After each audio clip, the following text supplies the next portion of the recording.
baiklah teman-teman, supaya pembelajaran kita berberkah, mari kita membaca doa sebelum belajar. Bismillahirrahmanirrahim. Rabbi sirni ilman warzuqni fahman. Amin. Baik, sudah siap ya untuk belajar anak-anak? Siap. Oke, jadi kita lanjut untuk pertemuan hari ini. Ada yang bisa menjelaskan kita mempelajari materi apa pada pertemuan sebelumnya? Anak-anak? Saya, Bu. Ya, Herati. Cerita fiksi, Bu. Ya, coba jelaskan apa itu cerita fiksi, Herati. Cerita fiksi itu, Bu, cerita yang tidak nyata, Bu. Ya, betul. Ada lagi? Ada lagi? Katana, mungkin? Ya, cerita fiksi itu merupakan cerita yang diangan-angan, Bu. Oke, lanjut. Jadi, cerita fiksi itu adalah cerita yang tidak nyata. Oke, jadi kita setelah mempelajari teks cerita fiksi, selanjutnya kita mempelajari apa, anak-anak? Teks tanggapan. Oke, jadi kita mulai pengertian teks tanggapan. Ada yang bisa membaca?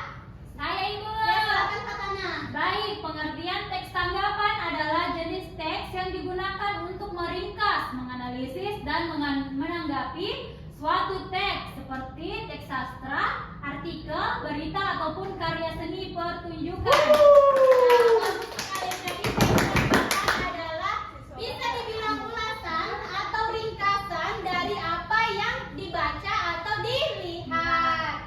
Selanjutnya ada tujuan teks tanggapan. Coba siapa yang bisa Saya, Bu. membaca? Oke, silakan Herati. Jadi tujuan teks tanggapan adalah untuk memberikan penilaian tentang kelebihan dan kekurangan dari sebuah teks yang disertai juga dengan saran. Jadi tujuan dari teks tanggapan itu adalah memberikan penilaian tentang kelebihan dan kekurangan ya. Jadi setiap karya itu, baik itu novel atau film, berisi kelebihan dan kekurangan. Selanjutnya ada ciri-ciri. Siapa yang bisa membaca? Saya, Bu. Ya, silakan Alif.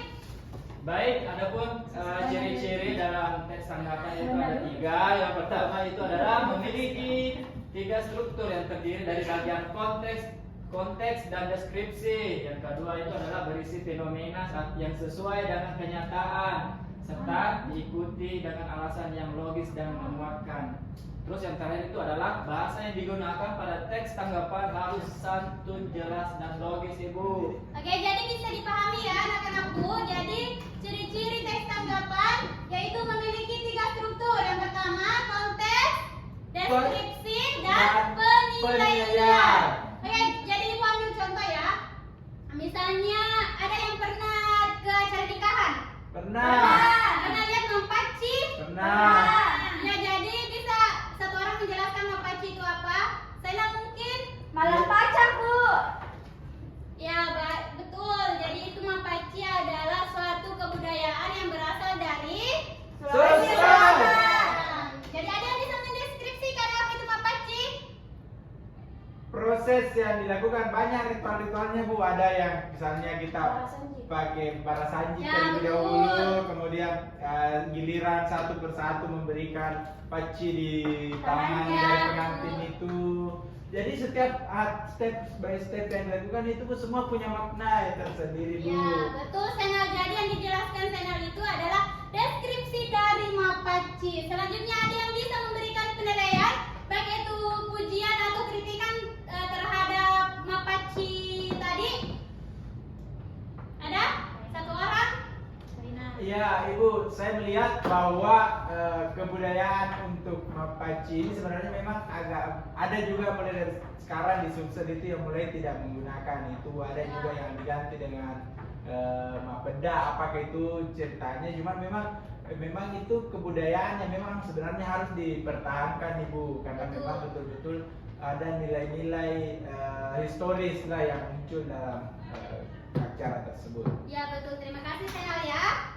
Selanjutnya ada jenis-jenis teks tanggapan. Ada pujian dan Kritik. Yang pujian itu berisi Pernyataan yang menyatakan penghargaan atau keunggulan sebuah hal tertentu, Bu. ya, betul. Jadi pujian itu pernyataan yang menyatakan penghargaan atau keunggulan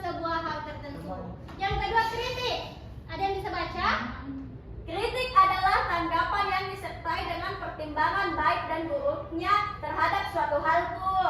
Oke, Ibu ambil contoh lagi ya Mapaci. Ada yang bisa memberikan kritik terhadap kegiatan Mapaci tersebut? Ada? Saya mungkin. Kritiknya itu Bu memang kadang jenis-jenis untuk jenis pacinya ini Bu tidak jelas. Memang kadang ada yang pakai daun, ada juga yang tidak itu. Jadi memang perlu di satu pemahaman bahwa Mapaci itu seperti ada konteks paten lah, bahwa ini yang harus digunakan. Ya, bagus sekali channel ya. Jadi kritik adalah berisi tentang penilaian terhadap kegiatan Mapaci tadi. Selanjutnya ada struktur. Yang pertama adalah konteks, yang kedua deskripsi, yang ketiga penilaian. Oh, jelas Bu. Nah, jelas? Jelas. Oke, yang selanjutnya adalah kaidah kebahasaan. Ada yang bisa baca? Saya, Bu, lagi. Ya, silakan Hardi. Terus. Baik, Bu, kaidah kebahasaan ada 3, Bu. Yang pertama, menggunakan bahasa deskriptif. Yang kedua, terdapat kata-kata penilaian. Yang ketiga, menggunakan kalimat saran atau rekomendasi di akhir teksnya, Bu. Betul, jelas sekali. Jadi, channel juga sudah memberikan penilaian terhadap kegiatan Mapaci ya. Selanjutnya cara menyusun. Ada yang bisa baca keempat? Saya Bu, ini yang cara bisa menyusunnya baca? itu ada 4 langkah. Pertama itu adalah menentukan tema, kemudian setelah dari tema itu kita mendapat memilih gagasan pokok, kemudian gagasan pokok tersebut disusun untuk kalimat urutan yang logis. Namun dalam menyusunnya itu tetap harus menggunakan bahasa-bahasa yang sesuai dengan PWB dan KBBI. Jadi tidak boleh menggunakan bahasa sehari-hari. Betul. Jadi setelah mempelajari cara penyusunan ini, anak-anakku sekalian sudah bisa menyusun Bisa ya? sekali Bu. Bisa. Bisa. Tugas dulu, kita Ya, tugas. karena kalian sudah paham ya apa yang Ibu sampaikan tadi. Selanjutnya Ibu akan memberikan tugas ya. Ya, Jadi Bu. di sini ada gambar yang menunjukkan kebudayaan. Jadi Ibu akan membagikan satu persatu. Jadi satu orang akan memberikan penilaian terhadap gambar ini. Ya Bu. Paham ya anak-anak? Paham. Ya silakan dikerja. Kemudian satu orang Ibu harap untuk naik presentasi untuk membacakan hasil kerjanya. Oke. Ada yang sudah selesai? Sedikit lagi Bu, sedikit Bu.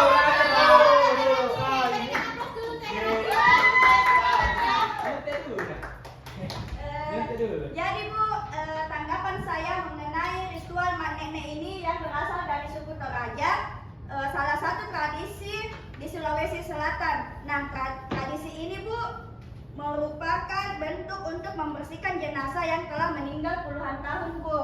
Ya, betul. Atau yang telah berbentuk mumi. Nah, ritual mak nenek ini, Bu, masih dijaga oleh masyarakat suku Toraja hingga saat ini. Pada tradisi ini, satu rumpun keluarga melakukan pembersihan bumi luhur sebagai garis keturunannya, Bu. Pemangku adat suku Toraja, Martin, sampai sini, Bu. Ya, bagus ya Herati. Ya, Bu. Coba kita Bu. tepuk tangannya. Terima kasih Herati.